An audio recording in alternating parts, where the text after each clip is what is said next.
SFAS, the Green Berets. I wish I could cue some music. We could play the Green Beret song right now. All right. So SFAS, Special Forces Assessment and Selection. Uh, it's 3 weeks. It's about 3 weeks. They actually did, when I was at fifth group, actually did experiment with bringing SFAS down to 2 weeks because at this time they were actually trying to create a fourth battalion, or they were creating a fourth battalion in every special forces group because special forces were so effective in Iraq and Afghanistan. They wanted to produce more of them, right? And this actually goes against the tenet of special operations, which is you can't mass produce special operations forces. Well, they tried. And let me tell you, there's a reason why it's 3 weeks again, because mass producing special operations or trying to does not go well. And it did not. So there was a time SFAS for a short period of time was 2 weeks. They tried this as an experiment. Didn't work out. So SFAS is 3 weeks. So SFAS is about quiet professionalism, self-reliance, land navigation, maturity, problem solving, emotional stability, and independent thinking. So the stress style, it's definitely a lower stress style. This is starting with the SFAS and all the ones after this. You're going to notice there's a downward trend of how they do the stress. Less chaos. They're not screaming at you the entire time, telling you that you're worthless, that you need to quit. It's definitely, there's a whole lot less of it. You do more individual events. And so you have some levels of high isolation, especially during the STAR course, silence. There's going to be uncertainty, long solo events, minimal feedback, and you're definitely working on stress management, which is definitely more important or more vital when you're by yourself. So what are they looking for? They're looking for self-reliance, obviously land navigation ability, problem solving, emotional stability, maturity, judgment, humility, and independent thinking. The hardest events of SFAS is arguably the STAR course. And obviously there's some people, it could be argued, but most people believe it's the STAR course. I think that's what gets most people. And, you'll hear about Scuba Road. There's definitely some difficulties within the team week with the ruck and the load carriage, but everybody that I have talked to who's went through, what gets most people is the STAR course. So the STAR course is an infamous individual land navigation, where essentially you're doing land navigation by yourself. And a portion of it will definitely be at night. And the terrain is not the easiest. And you are obviously going to different points in sort of a series of direction where you're almost basically form a star, which is one of the reasons why it's called the STAR course. So you're going to be navigating solo with a ruck, and you're going to be finding the assigned points in obviously both day and night under strict time limits. So you actually have a time limit you have to complete this by. So the points are scattered across the wilderness in a star-like pattern. Each point can take you farther into the woods, forcing you to repeatedly move, confirm location, and make precise navigation decisions. The rules is you must find a required number of assigned points. If you miss too many points or you fail the time standards or lose accountability of where you are, you can result in being dropped.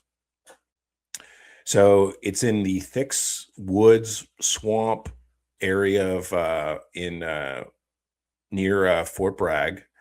There's mud, there's darkness, there's a lot of water crossings, there's dense vegetation, there's a lot of terrain changes. And this is where you definitely, for the first time of most, if you've only done easy land nav, because most Army bases have easy land nav, this is definitely some of the more difficult land nav that you actually need terrain association. You cannot dead wreck into these points.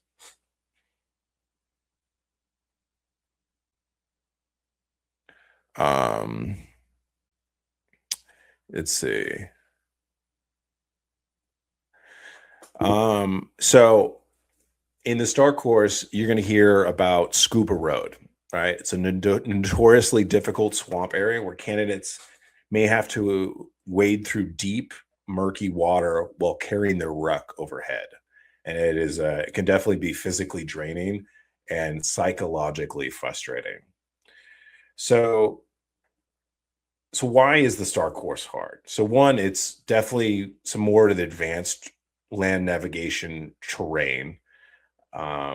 It involves approximately 20 to 30 plus miles of movement, about a 45-pound ruck, day and night navigation, isolation, no feed pack, and you definitely have that time pressure.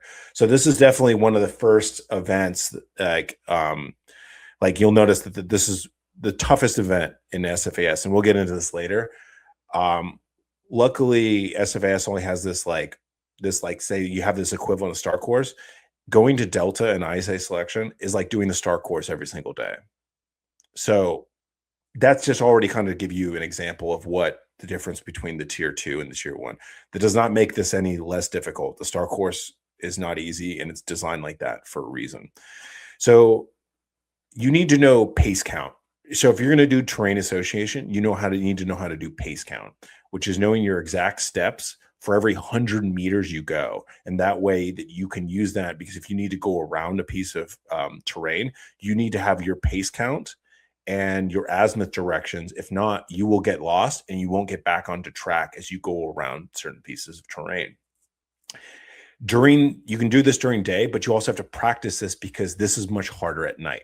Like everything else, everything is harder at night.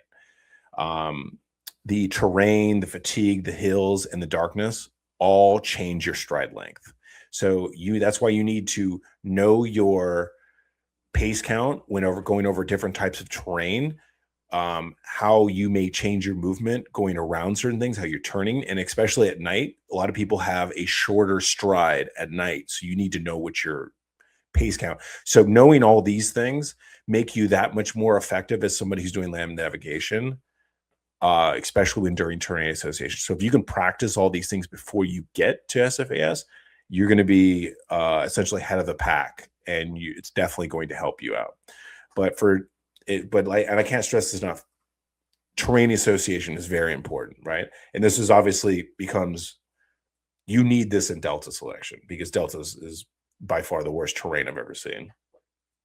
But for terrain association, you use roads, creeks, hills, draws, ridges, handrails, backstops, and other features to confirm where you are.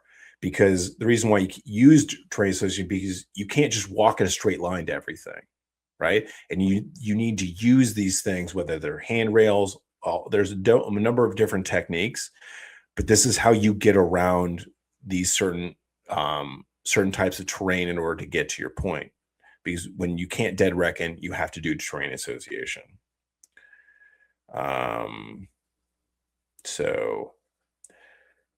And obviously you can, and if we want to get, one second.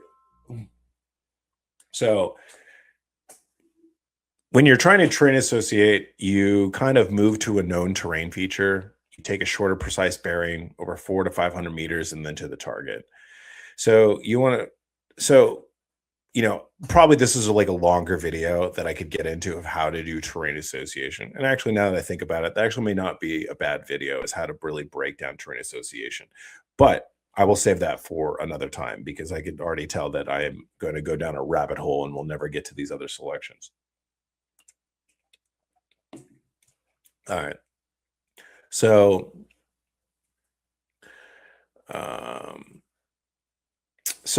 next is another difficult time during SFAS is Team Week. So Team Week brings group problem solving. You've probably seen pictures on the line where they're carrying gigantic timber logs, probably, simulate, moving missiles or scuds or anything like that.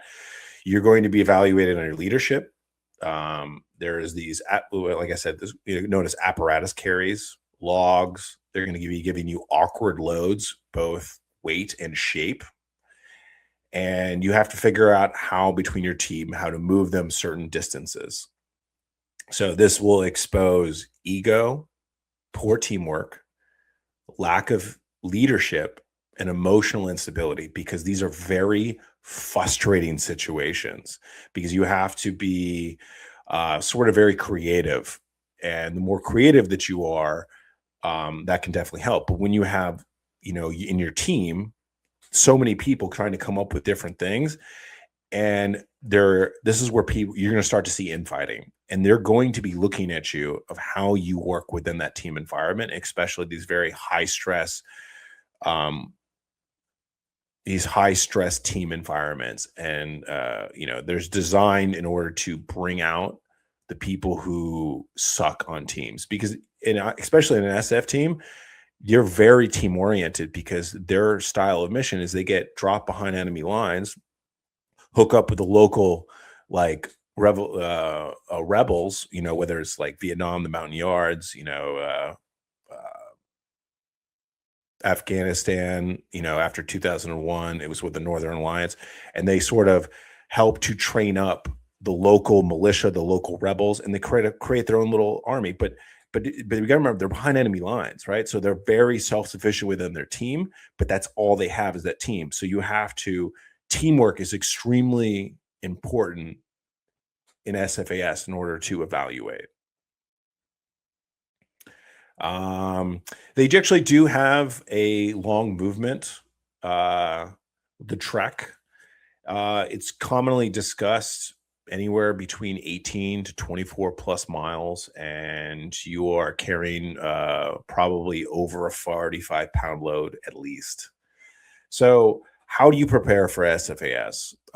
Mainly because it is one of probably the thing that gets most people in SFAS is the STAR course.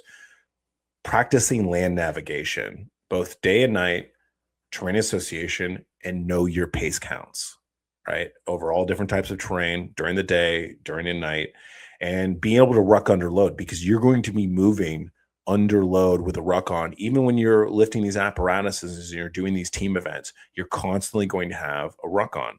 So you have your strong legs. One, prepare for rucking well in advance, right? The faster you are, if you can ruck run, awesome, great. Being able to constantly know what that weight is like. So you want to build your legs, build your core, build your back. And because there's so much land of it, because you're also toughening up your feet, also learn how to take care of your feet. Build like foot care habits, because it's very important, because if your feet get screwed, you're done. Trust me. You can be the toughest guy in the world, but if you screw up your feet so bad, it doesn't matter. You're gonna be a medical drop before you know it. And then, of course, once you have that strength from the rucking ability, have that endurance, build that VO2 max, build that work capacity, and then train alone, because you really need to start learning how to be by yourself, manage yourself. It's great to have a buddy who's like trying to encourage you, help you to progress, but you're definitely going to start doing stuff in this selection and then other selections farther down the road, especially the tier 1 level. You're by yourself, so you really need to know how to push yourself by yourself. And it's a more important skill than most people realize. But land, and I can tell you that one of the reasons why the STAR course kind of screws the people is, one, you're by yourself, you're at night, you may not know exactly where you are in that time standard, and the land navigation exposes panic very quietly. All right, so let's go down. All right, let's catch up before we go on to our MARSOC Raiders. Let's catch up on little questions. Let's see here. Let's go up.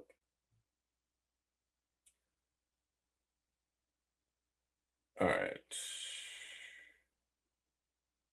I got an 18 X-ray contract with the National Guard here in Texas. I ship out in August. My running work times are yet where I want them to be. Will I have time in OST to train? Did I sign that contract too early? No, you're going to be fine. Look, you prepare as much as that you can, but you do have some, they don't, like, for example, you're not doing the STAR course the very first day. And a lot of these selections, you're going to ramp up. The more prepared you are, the better. But at the end of the day, you prepare as well as you can up to it. But then, you know what? Screw it. Send it.